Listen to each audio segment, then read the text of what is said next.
Hi guys! Most people think that salt, oil, and sugar are required for cooking, baking, and sauteing or otherwise prepping food, but I'm going to show you some great alternatives to all three, salt, oil, and sugar. Okay, so your healthiest option for your sugar substitutes are going to be fresh fruit. Now these could be bananas, papaya, mango, guava, berries. This will sweeten any sorbet, or you can make some nice cream with frozen bananas. I put applesauce in my daughter's pancakes. The next healthy option is going to be dried fruit. Now these are just a little less nutritious because you have removed a lot of the water. So things like apricots, prunes, raisins, dates.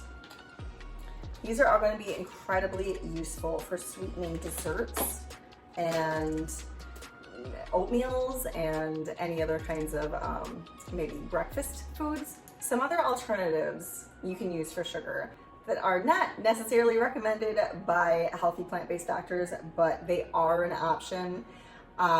Date syrup is going to be the healthiest because it still has some of those like magnesium, phosphorus, calcium, zinc, iron.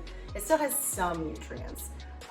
Blackstrap molasses is another good option because it does still have a lot of iron and calcium, I believe. Yeah, and magnesium. And the last one would be maple syrup or honey if you're not completely vegan. But these foods are all going to be absorbed the same way as sugar, so they're not necessarily a great option when it comes to sweetener alternatives. And honestly, all the research I've done on alternative sweeteners like stevia and aspartame and such, these are all going to be really harmful, and not all of them have been well investigated yet, but there's a lot of evidence that is starting to lean towards the air of caution on those, particularly with aspartame and the development of cancer and such. So some other things you can use to sweeten your baking, these can even be oil substitutes, are like pumpkin purees or sweet potatoes even. I also use nuts or nut milks for dressings and dips, but you want to make sure you get the milk that does not have those added concentrated substances, the salt, oil, or the sugar. You can also use things like peanut butter, almond butter, chia, flax seeds. Cooking without oil is particularly easy. All you have to do is add 1 to 2 tablespoons of water or some kind of vegetable stock every couple of minutes while you continue to move the ingredients around in the pan, and they won't stick. Also, getting a nonstick pan or using like silicone baking sheets are really helpful when you're trying to bake or cook without oil. Salt alternatives are actually pretty easy. So these are going to be naturally acidic foods because high acidity and salt actually have a similar location on the tongue as with your taste bud receptors. So they kind of come off tasting similarly. I personally can't have a soup with too much tomato base in it because it will come off with a ton of sodium, even though there's literally nothing beyond the natural amount of sodium in the soup itself. So beyond tomatoes, some other good options would be like vinegars. And these come in all sorts of varieties these days. You can do balsamics and red wine, and I have some apple cider vinegar.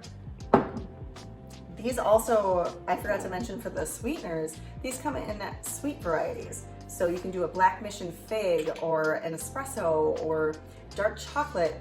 There's blood orange and blueberry, and you can find literally any flavor of vinegars these days. You just have to look online. So some other naturally acidic foods or foods that are going to come off tasting salty in your cooking or your prepping would be to saute with onions or garlic.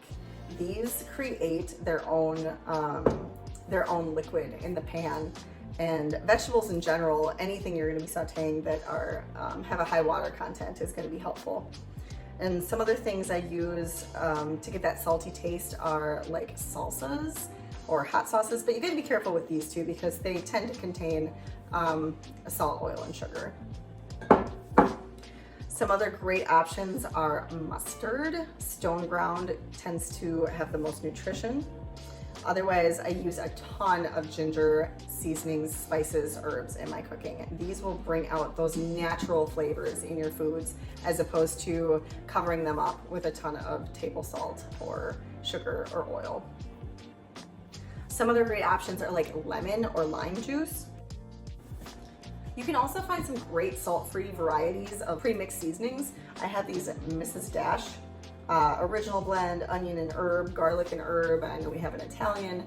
My baby girl loves to have these on her pastas and such. But mix it up. You know, there's so many herbs and spices out there. You could literally try a different one or a different combination of these every day. I know that Costco, Kirkland brand has a great seasoning mix, and Bragg's has another one with like 24 herbs and spices in the mixture with no salt.